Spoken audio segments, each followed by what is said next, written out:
விளையாட்டாக பார்க்கணும்.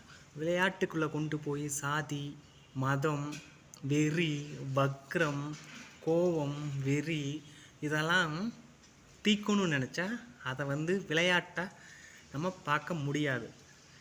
ஆமாங்க, முந்தா நாள் நடந்த ஆசிய கோப்பை கிரிக்கெட்டில் நம்மளும் நமக்கு எப்பயும் ரொம்ப ரொம்ப ரொம்ப பிடிச்ச ரொம்ப ஜாலியான நம்ம கொஞ்சம் அளவுக்கு இருக்கிற பாகிஸ்தான் கூடயும் தான் நம்ம இறுதி போட்டி நம்ம விளாண்டோம்.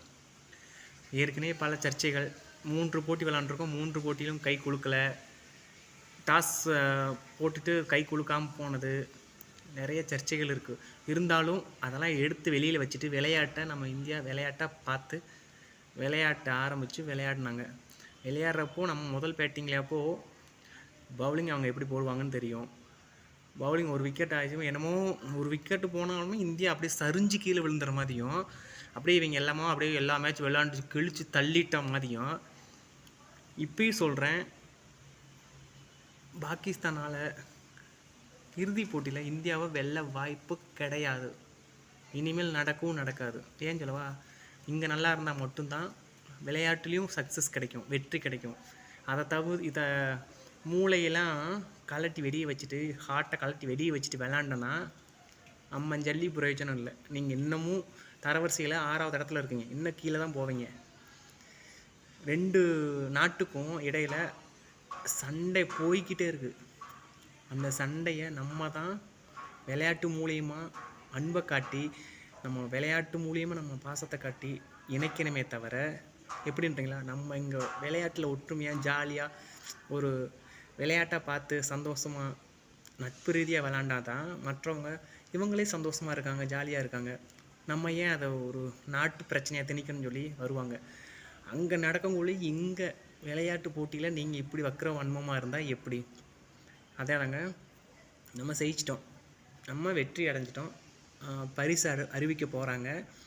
நம்ம இந்திய வீரருக்கெல்லாம் மைதானத்துக்கு வந்தாச்சு. மைதானத்துக்கு வர ஒட்டியும் இவருக்கு பாகிஸ்தான் வர வெட்டி முடிச்சு கால் டயர்டில் வெட்டி கிழிச்சு தள்ளிட்டாங்களே, அதனால் 1 மணி நேரம் கழித்து வராங்க. இதுவே குற்றம், மிகப்பெரிய குற்றம். வெற்றி அடைந்த வீரர்களையும் சரி மற்ற வீரர்களையும் காக்க வைப்பது மிக மிக கேவலமான ஒரு செயல். இதிலே தெரிஞ்சிருச்சு இந்தியாவுக்கு இவங்க ஏதோ பண்ணுறாங்கன்னு தெரிஞ்சிருச்சு. லேட்டாக வந்தனால நம்ம ஆளுங்க சொல்லவா வேணும், நம்ம ஆளுங்க கப்பை வாங்க மறுத்துட்டாங்க. அவங்க கப்பை தூக்கி போயிட்டாங்க. அந்த உள்துறை அமைச்சர், பாகிஸ்தானோட உள்துறை அமைச்சர், அவெல்லாம் உள்துறை அமைச்சருக்கு வேஸ்ட்டுடா. இவங்க தான் அறியாத பசங்க விளாட்றாங்கன்னா நீங்கள் அதில் பொறுப்பில் இருக்க, நீங்களும் அந்த நாட்டு உள்ள போகிறதான் கொண்டு வரீங்களே தவிர இணைக்கிறதுக்கு நீங்கள் யாருமே ஐடியா பண்ணவே இல்லை. நம்ம ஆளுங்க இந்த விஷயத்தில் என்ன மாதிரி இருக்காங்க, நம்மளுடைய எதிரி எப்படி காண்டு ஏற்றணுமோ அந்த மாதிரி. நீங்கள் கோப்பையை கொண்டு போனால் என்ன, நாங்கள் கோப்பையை வாங்கின மாதிரியே செலிப்ரேஷன் பண்ணி உங்களை வெறுப்பேற்றுன்னு சொல்லி செலிப்ரேஷன் பண்ணி செம்ம சந்தோஷத்தில் செலிப்ரேட் பண்ணி மூக்குடைஞ்சு போனீங்க. இப்போயும் சொல்கிறேன், எந்த ஒரு விளையாட்டும் சரி, எந்த ஒரு களமாக இருந்தாலும் சரி, விளையாட்டை பாருங்க. மதம், ஜாதி, ஈகோ, வக்ரம் எல்லாத்தையும் தூக்கி வச்சுருங்க, சரியா? அது எந்த ஒரு விளையாட்டாக இருந்தாலும் சரி, நார்மல் நம்ம சாதாரண மனிதர்களாக இருந்தாலும் சரி, ஒரு சின்ன சண்டையாக இருந்தாலும் சரி, ஓகே.